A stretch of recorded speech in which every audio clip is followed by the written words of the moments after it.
Welcome to the Fellas Podcast, the ultimate Formula One podcast for fans by fans, where we discuss all the happenings in the world of Formula One. Now, let's get into it. Welcome back to another episode of the Fellas, where we're going to talk about the race at the Hungarian this past weekend. However, before we get in, we ask that you hit the like, share, and subscribe button so you can keep up with all things the Fellas. Gentlemen, what do you think about the race? I'm going to kick it off with Simon. I'd like to get your opinion on an overall take. I thought the race weekend was great. I think I'm really starting to enjoy this season.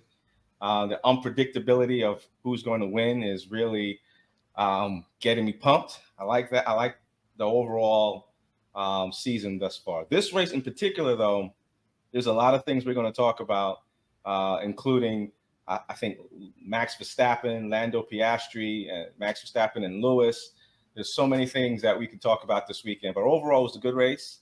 I hate to say this about Piastri, but he won and it was lackluster of the feeling because of what happened with the kerfuffle. I call that with him and Lando. But overall, it was a good race. What do you think, Ralph?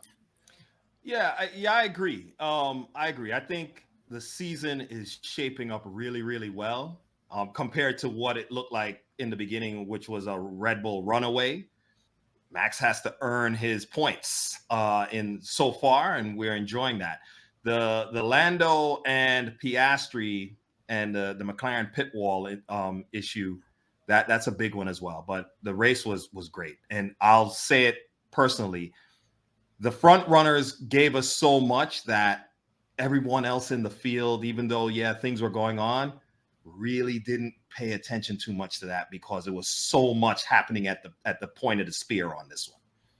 Yeah, I agree on that because let's kick it off with the lap one, right? Lap one entry into the corner, right? Where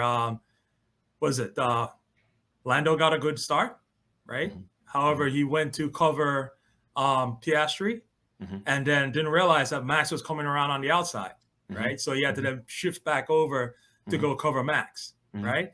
And then it was three wide going into the corner. So my first one to all of you is to you guys is that what about Max's complaint that he should not have given back the position? Okay, because he stayed in second, but he was off track in order to do that. Because what I think happened, and I'm just going to throw my little thing in there.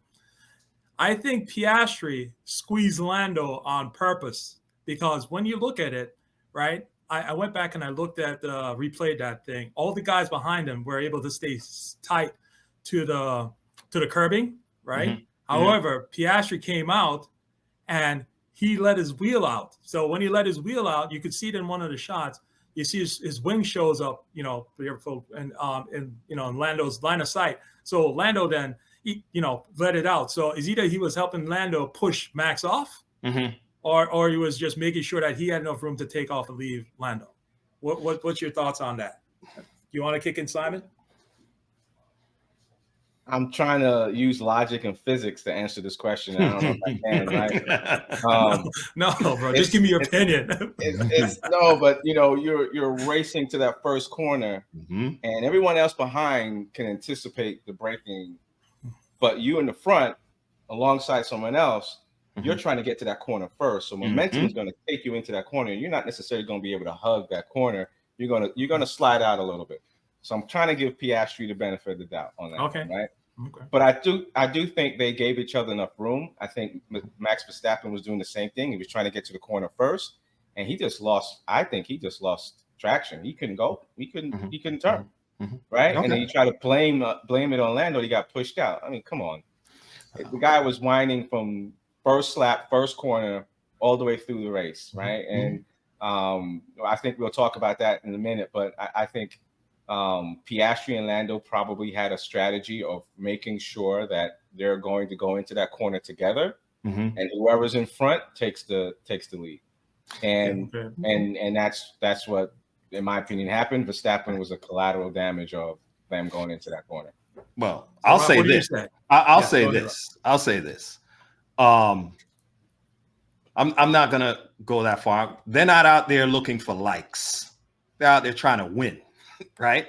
So if Piastri did indeed do that, yes, go ahead. You want to give your teammate in particular enough room, but you're not giving them the whole track, right? So okay, Piastri eased over a little and covered, right?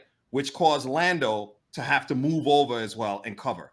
Max tried an outside pass, which unless Lando was asleep, it wasn't going to work. So he went off track, So he tried something, it didn't work, and that's okay. But the bitching on the radio as a result of that.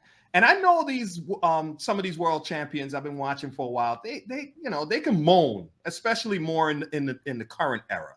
In the 2000s and 90s, they were more about getting it done, on track. But anyway, Max was like a whining child, and it started from that first corner start. But I don't have a problem with what Piastri may have done to cover. He's trying to get that position. Max was just the odd guy out. For it to work on the outside like that would have meant that, okay, Piastri would have had to hug the apex more. Lando could have been further inboard, and then Max would have been able to get a nice pass around the outside. They're not here for likes. He got shoved off, and he should have given the place back. And he was bitching about having to do it. And, I'm glad that the team told him to do it. Put it that way.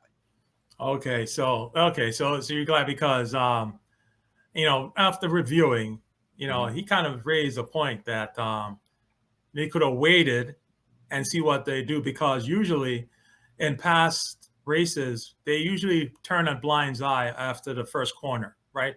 Because they know all the cars are converging into the corner and, things go off. So, in the past races, I think they've kind of turned a blind eye for that and then go. So based on what we've seen this season, what would be the outcome of that penalty? Was it 5 or 10 seconds?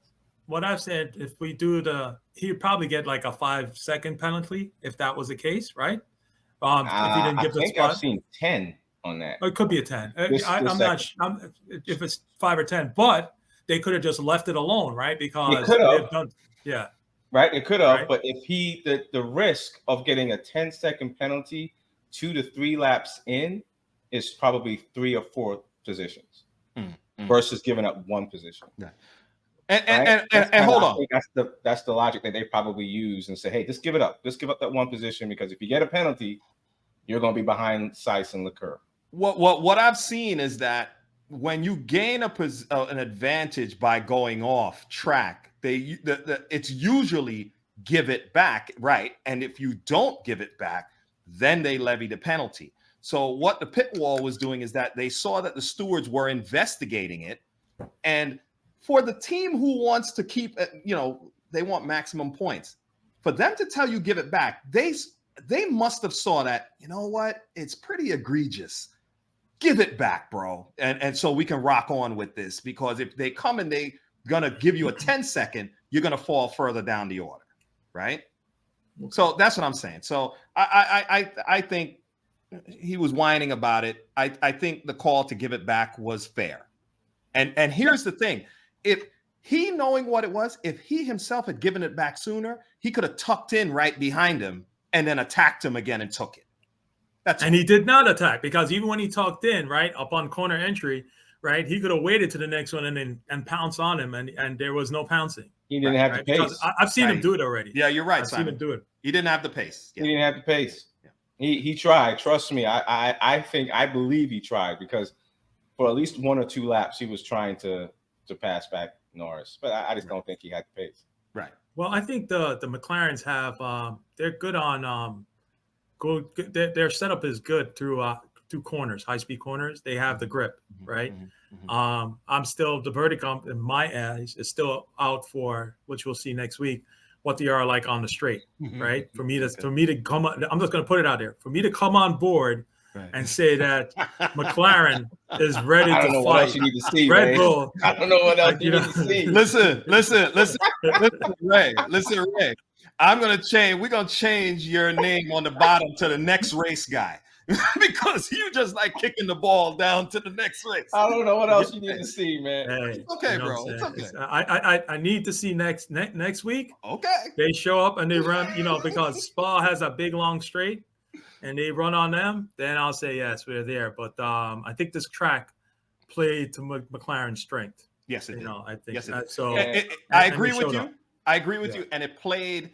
And it highlighted the deficiency of the Red Bull, because the Red Bull doesn't like it. It gets very unsettled over curves.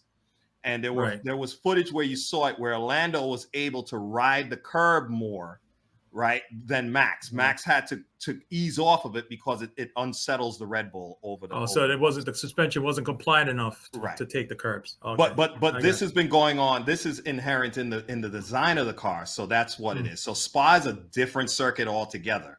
So you're right. We will see. Yeah, because again, it was entertaining to see these guys muscling for it.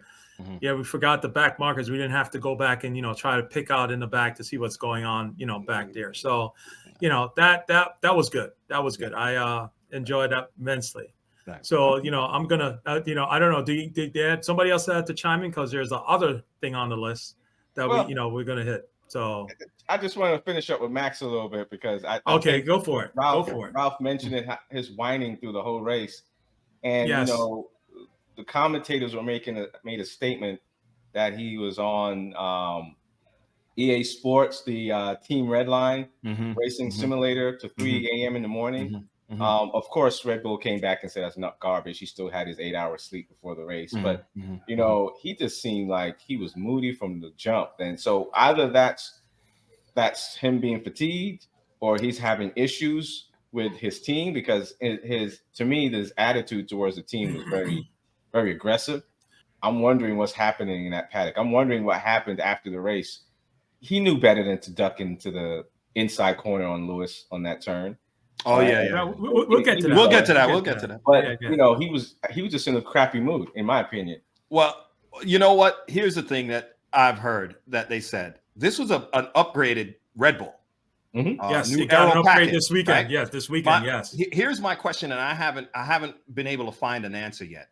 Was this upgrade done by Adrian Newey? I don't know, but whomever did the upgrade, apparently it's not good enough, right? For what it is, and Max has also been noted as saying that some members of the team have to wake up, right? So that shows he's not happy with certain things going on in there. So I don't think it's necessarily that he might have been doing sim races, because apparently he's done that before.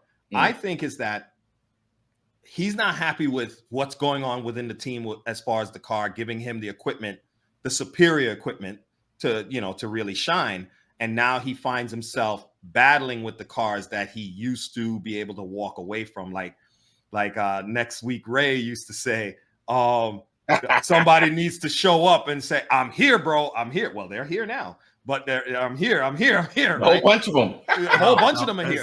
And what it is that Max doesn't like that. So I think that's where the grumpiness comes from, because, he's not able to do what he used to do, and he is now finding himself in the school of cars, the next top level cars, and they are battling hard on him. He has to fight for every inch of track, and he doesn't like it, and it's coming out as him bitching and moaning. Well, we saw the real Max. This is who Max is. When he's not getting his way, this is who Max is. Right. Mad Max. Right. Yes, and if there was another driver that tried to do what he did, he'd have been out of Formula One already. So okay. Because the amount of profanity he had to bleep. Yes. You know what I'm saying? You're right about that, because he attacked the team, like he was very derogatory, using profanity and all that towards the team, which is like, you don't do that. It's quite impressive how we let ourselves get undercut in this completely race. Well, that's some gentle introduction. No, mate, don't give me that now. You guys give me this strategy, okay? I'm trying to rescue what's left. Yeah, moved on to braking. I'm not even going to get into a radio fight with the other teams, Max. We'll let the stewards do their thing. It's childish on the radio. Childish.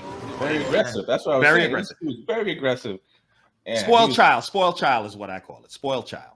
And I think that's why his race engineer came over and said it was childish to go do that stuff, right? Exactly.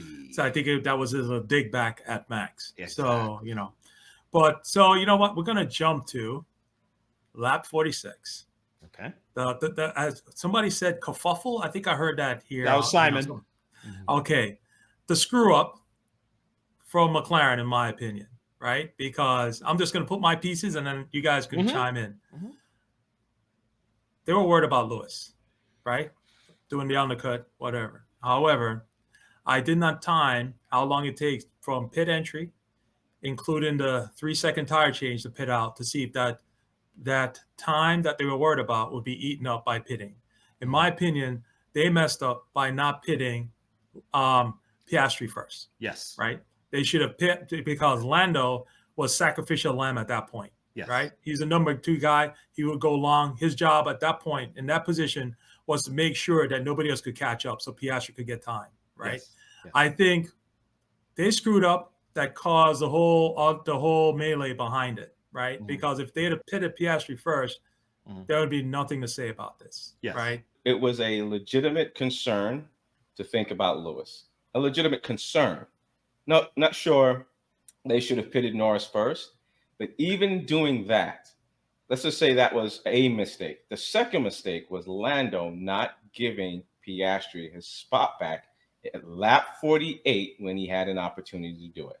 He had an opportunity to do it in lap 48, where now he would have had 22 laps to try to pass Piastri and take it over legitimately. He wanted to not give it up, and in doing so, had to give it up on lap 69, 68.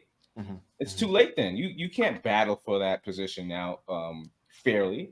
If he gave it up when it was told to give it up on 48, he would have had 22 laps to challenge his teammate and win the race legitimately. To me, that's all Lando. Lando is yet to finish and complete a race properly in this season.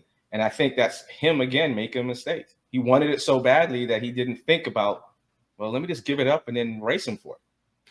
True. Okay. That would have been the gentlemanly thing to do, right? And I'm going to say this, while I can understand potentially, because I'm basically in the stands where Lando was coming from.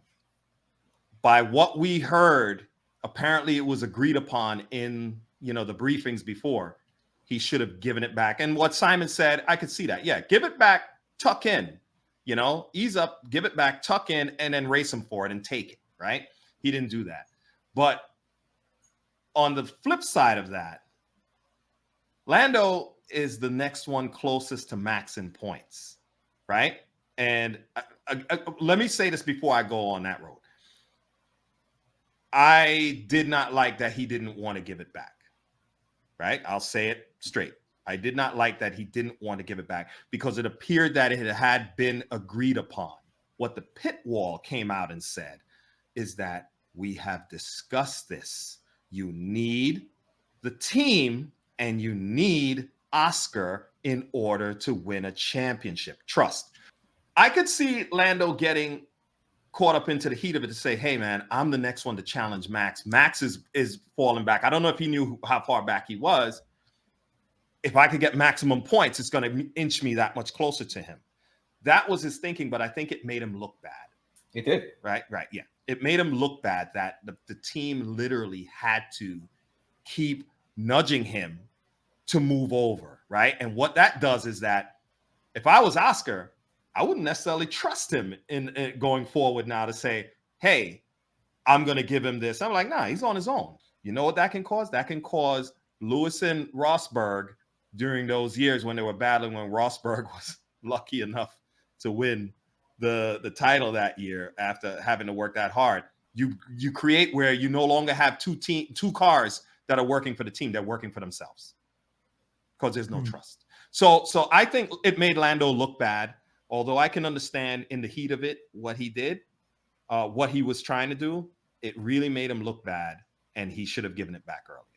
So you really think they agreed upon that before? Because that would show very poorly on Lando, right? If they actually agreed that this race was going to be Oscar's race. No, not that far. Right.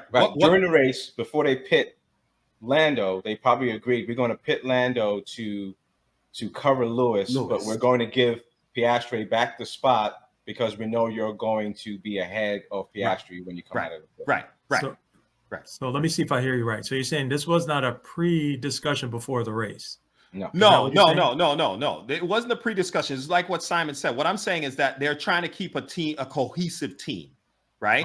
By working together. But what Simon said is true. They knew if you looked at it plain, they should have pitted Piastri first. He's the lead car. He should have gotten the better strategy. You pit him first, get him out clear.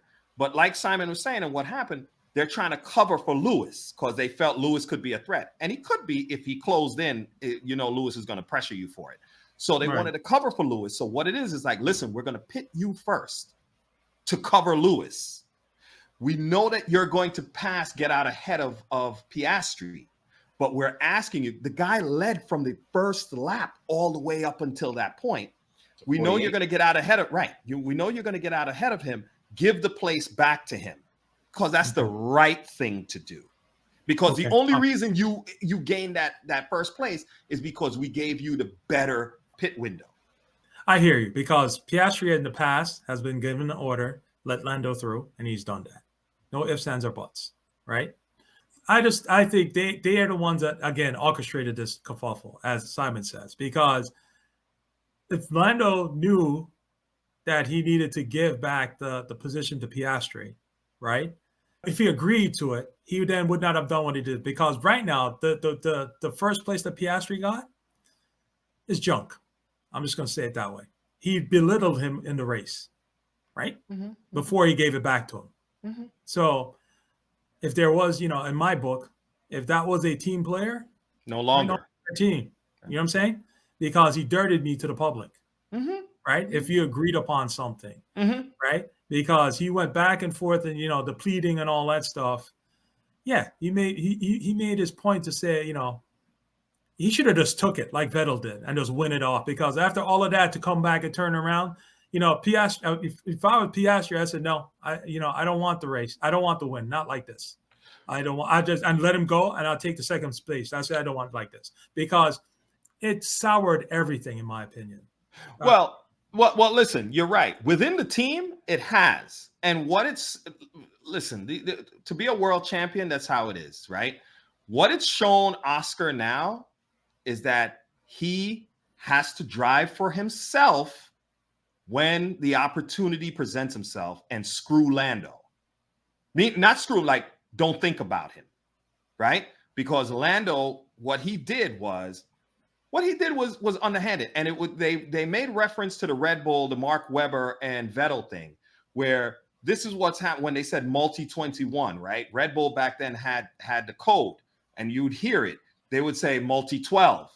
When they said that over the radio to the drivers, they said they want cars 1, which was Vettel, to hold position, car 1 and 2. That's the position they were in. So Vettel was in the lead, Mark Webber was in second. That's how we want you to finish. The one where Vettel went against it was multi-21, meaning Mark Webber's car was in the lead.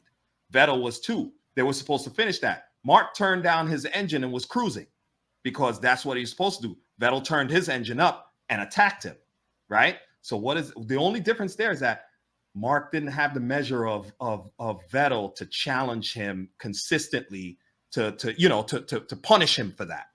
Right. I think Oscar has it, and I think what Lando has done is he has created that. And if Oscar is ruthless enough to be a world champion, you have to be in an opportunity where it can help Lando, he will not, right? Because I'll just say it, you have to punish him for what he did, because it was clear what was supposed to be done, and he went against it for his own gain.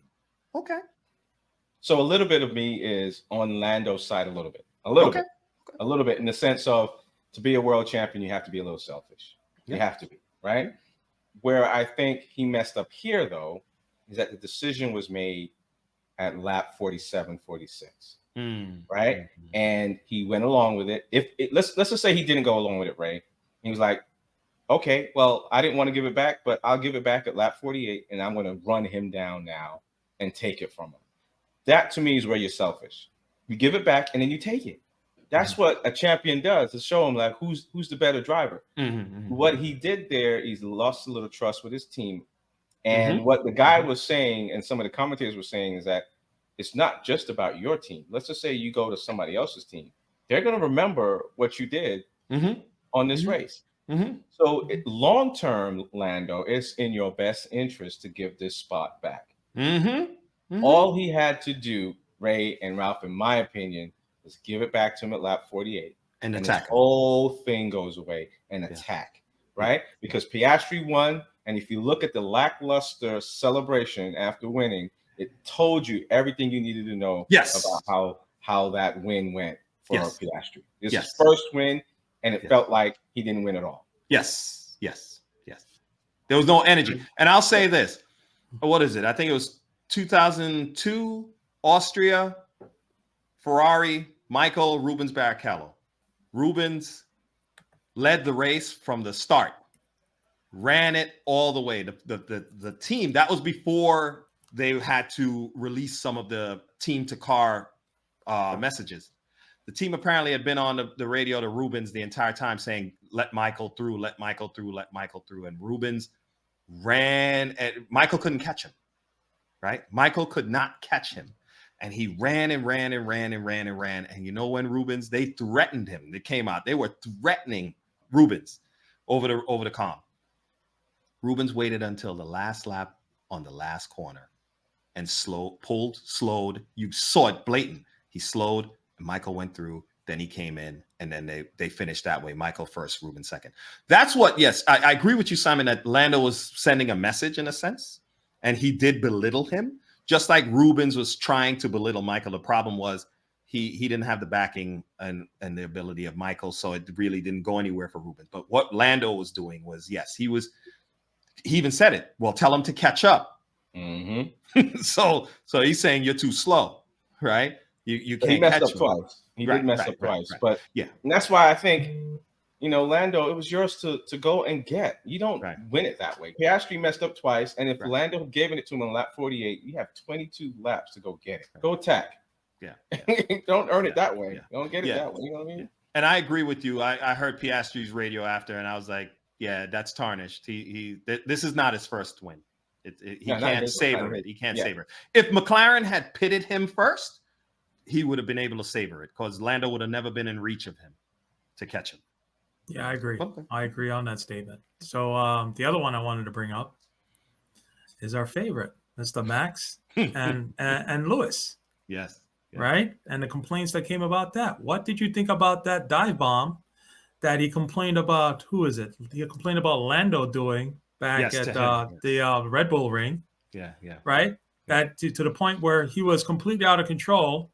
Even if he was able to make it, he would have to brake so much to make a right-hand turn. Right. And, he was upset that, Lewis, instead of running off the road with him, decided that I needed to turn in, put his car in jeopardy, and they touched. So what do you think about that, Simon? I'm just going to say one thing about that. I think it was a travesty that he did not get a penalty afterwards. Yes. Travesty. I agree. We all know, everyone knew, even the commentators knew that he was supposed to get a penalty. Right. And the mere fact, I knew he wasn't going to get one when they said they were going to make a decision after the race. Right. Right. Yeah. And like, then no penalty. Yeah. No penalty. Yeah. Right? Yeah. He should have got a 10-second penalty at minimum. Right. That would have put him back behind 2-3 cars. Right. So what is that really saying about the FIA when it comes to Max Verstappen? Yeah. Dude, I already told you. The FIA, it's Max's boy. Yeah. Let me just be clear. Max is the FIA's boy. Yeah. That's it. Yeah, they favor him. They favor him. Yeah. I saw an interview with Lewis. Max was there actually, and they asked him about that, and he said, "Well, I was coming in. He was there. I don't know how he felt there was room to do that." He said, but that's how he is. That's how it is. How Red Bull are. When they don't get their way, they'll complain about it, which is true. Max is one of those people like, I can do it to you, but you can't do it to me. That's the way he seems. I think Lewis messed up too during the post interview, saying that he thought it was a race incident, and I think he was just covering himself, not necessarily realizing that if he had looked back at the incident, he would have saw that Max was completely in the wrong. And that wasn't a race incident. He should have gotten some points pulled back. But I'm not a pro. I've never raced. Maybe it was in Lewis's eyes, it was a race incident because he said that right after the race at the podium. But I think they use that as an excuse to not give him a penalty.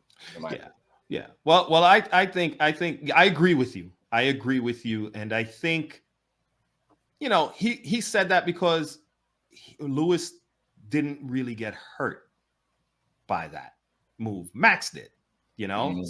So he's just gonna leave it alone as that. You know, right after the race, we don't know if how they want to assess it to say Lewis, you know, whatever.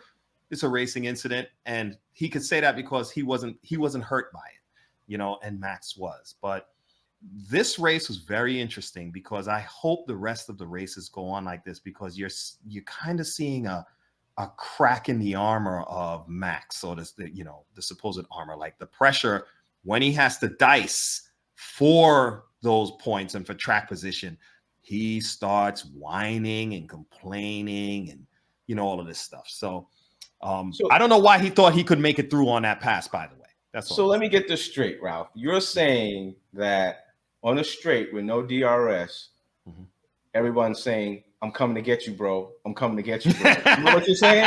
That's what I'm saying, bro. That's what I'm saying. I'm coming. Yo, bro, I'm there. I'm there, bro. I'm there. You know, all right, I just want to make sure we're on the same page, because I don't know. Yes, exactly.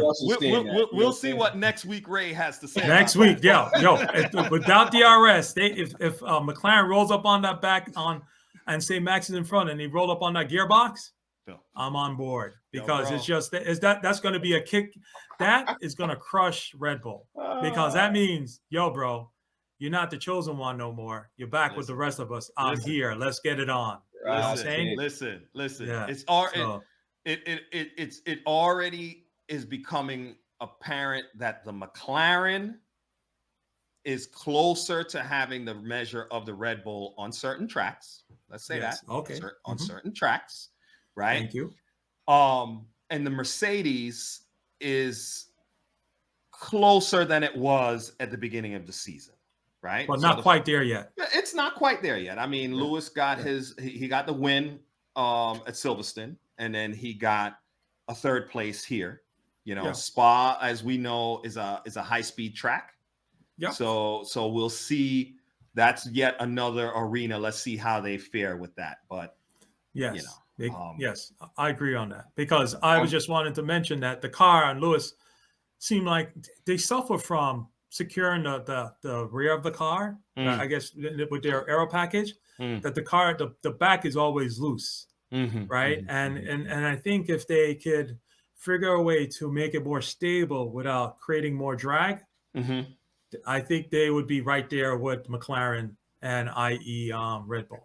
You know, I think that's what Mercedes is fighting, is trying to, as they say, that balance to make sure the back is not so loose, right? When they're trying to do certain things. So we'll see. You know, it was, again, entertaining to see some, other players up there. And, but I wanted to make honorable mention, though, even though, what happened to Ferrari? Yeah. Did Lewis make a mistake? All right, I'm just gonna leave it like that. I'm not,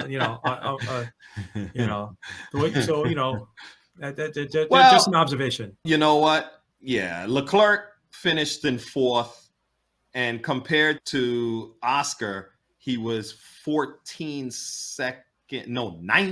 seconds, almost 20 seconds adrift of him. Lewis was about 15 seconds adrift of Oscar. So. Ferraris, I don't think they're dead, but maybe it was a setup issue. I don't think the car is necessarily bad, or they haven't developed it enough. Maybe it was a setup issue for them.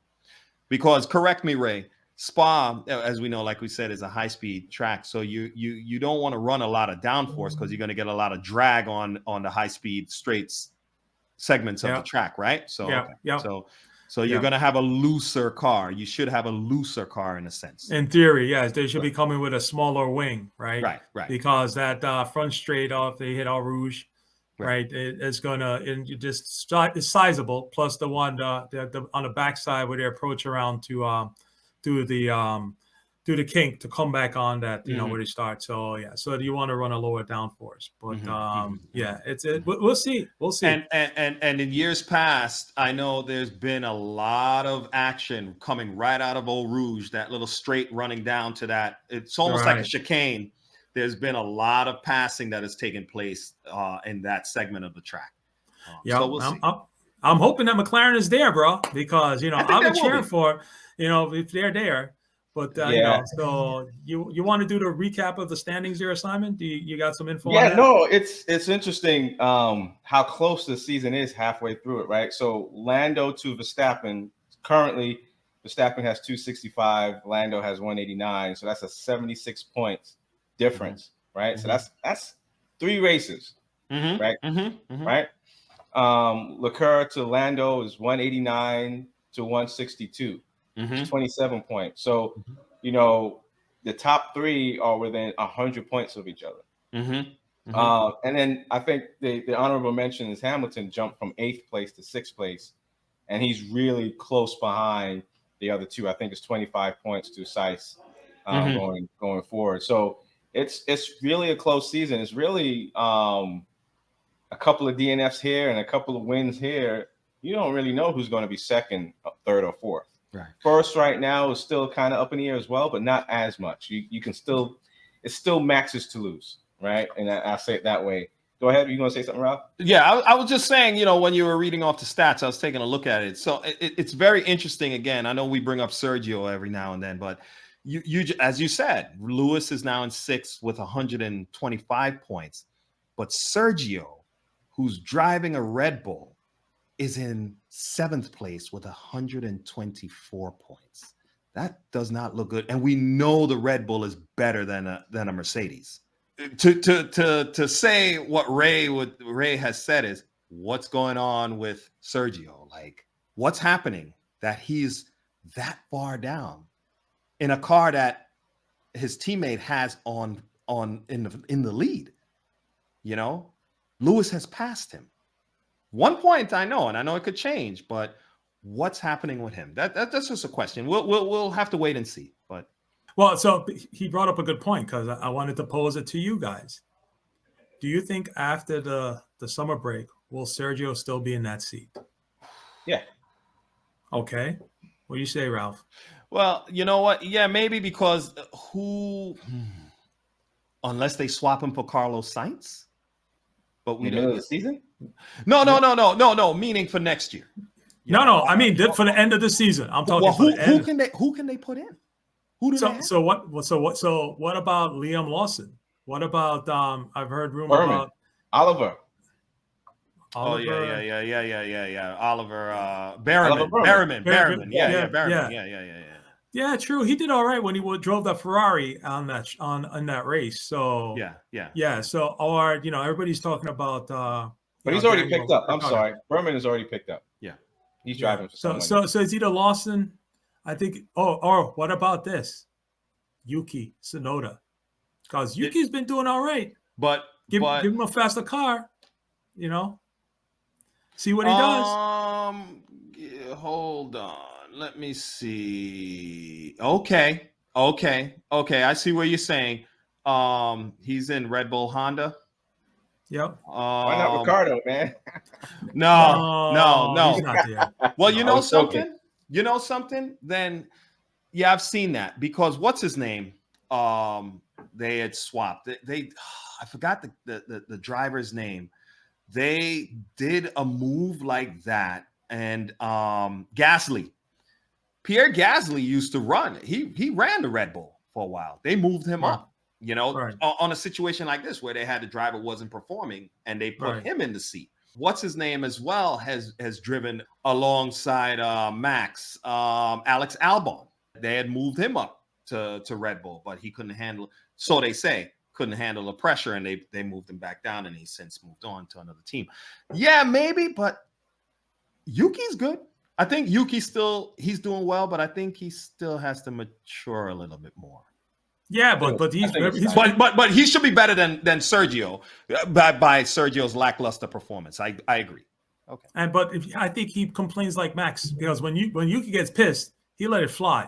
Yeah. You know what I'm He's a saying? hothead. So he's there right with Max. So, nobody's mentioned, but yeah, why not move Yuki? Is that, to see if he could stomach the politics? Well, I'll say this. Helmut Marko, he's a no-nonsense guy. And if he has any say, we don't know what the inner structure is now with Red Bull, but if he has any say, he would be the one to say, get rid of Sergio and bring someone in, because I can't see him returning next season if this continues, because he's too far down. He's too far. This is a case where if he were stronger, he could have also been there to help Max. Yeah. And he's not there. No, I agree. Yuki, Saiz, there's a plethora of good drivers out there. I'm not sure what's going on with our boy Sergio. I feel for him because he was doing so good 2 years ago and last year. So, I don't know if it's something personal or it's just some sort of non-chemistry within the team and he just can't figure it out. I don't know, but I think he is overall a great driver. I think he's still top 10. I just think there's something there that because he proved it 2 years ago and last year. He was right behind Verstappen, but he dropped off. The first year he was right behind Verstappen. Max. Yeah. And then that last year it was, for the most part behind him, and then this year it's something is just up. So, sometimes there's no chemistry in the team, and sometimes your motivation is lackluster when it comes to driving or doing anything. Yeah. So I feel for him a little bit. And then I've also heard in cases, but because he started so strong, I don't know if it's necessarily the case. Sometimes the way the car is created doesn't suit a driver's style. But he was very strong in the beginning, but I don't know if it's that the development has gone away that's not really favoring his style and he can't adjust. I don't know, but you're right. There's something has happened. Like he is languishing down, in the midfield where the same car is at the tip of the spear, most likely fighting for the tip of the spear nowadays. Thank goodness. So I don't know. So, okay, that's cool. So, all right, I'm going to do the predictions time. I think we kind of beat that horse to the ground. And we're going to kick it over to Simon for Spa. What's your Bumba? All right. Wow. Let's see. I hate to say this, but I think Red Bull is going to win Spa. Who's going to be second? I think it's going to be between him and Lando and Piastri, and then Russell and Lewis. I think those are the top 5. In what order, I don't know, but I have a feeling because of the straights of Spa, that's where Red Bull really shines. Mercedes shines on the slower corners, right? McLaren is shining on the slow and fast corners, and they have some speed as well. So I think they're going to be in competition with Red Bull. I think this race is going to tell us from a top-end perspective if McLaren is really going to compete with Red Bull. This race will tell us, Ray. And Ray, you say after this race, the next race. The next race, yeah. Right? No. I can't believe you. You're saying you want to see the guy roll up on that gearbox and say, "Yo, bro, I'm still here." Yeah, okay, well, I think they've done it the last couple of races, but I think this one, if this one doesn't put you over the top, I don't know, nothing will. Right. But I think right now I have to go with Red Bull, McLaren, and then Mercedes. I'm gonna venture to be different. I think it's gonna be Lando, Max, and Piastri. Wow. Okay. All right. I kind of agree with that because I think that unless something happens to help Mercedes fill that gap, I'm not thinking that they're going to be up there. But before I make my prediction, I was kind of weird that nobody mentioned Ferrari. No, I don't think it's going to be there. All right. I just want to make sure that, you didn't forget about Ferrari. So nope. The team is making too many mistakes, man. They're unreliable for us. The drivers are doing their job. To me, I think the drivers are doing their job. I just think the team is up. So then I'm going to predict there's going to be Red Bull. It's between Max and Lando for the win, right? Which one, though? That's what I'm saying. Between Max and Lando, I can't call it. Right. Okay. If they have the speed between them, Oscar will be there, right, on that podium, and I think it could on the outside. I'd want to say Mercedes, Russell, man, but it's I think it could be either up for Russell or Lewis on the podium also, right? I think so. And my wild card is Ferrari. Ferrari's going to show up for this one though. They're going to show up, but I don't think it's going to be them. The McLaren looked really good in Hungary. The McLaren looked really good, and it has straight line speed. So and I think Lando is going to be even more turned up after what he feels happened here. And I think he's going to come with extra fire. Max, if he continues, he's going to be pissed too, but I don't know. He seems, he dive bombs under pressure. I don't know. Like if he settles himself down and yes, he's a world champion. So I would think he would settle himself down and get to it. But I still think it's going to be Lando, Max, Piastri. Yeah, Piastri's going to come with fire also because he got his face dirty. So he wants to show that he finished the race and won. So that's, I'm not sure where Mercedes is going to come in front of a Ferrari. We'll see. Yeah. Okay. So everyone, thanks for, tuning in for our episode. Before we go, would like to hear what your comments are on the race. Until next week, from the Hungarian ring, this is the fellas out.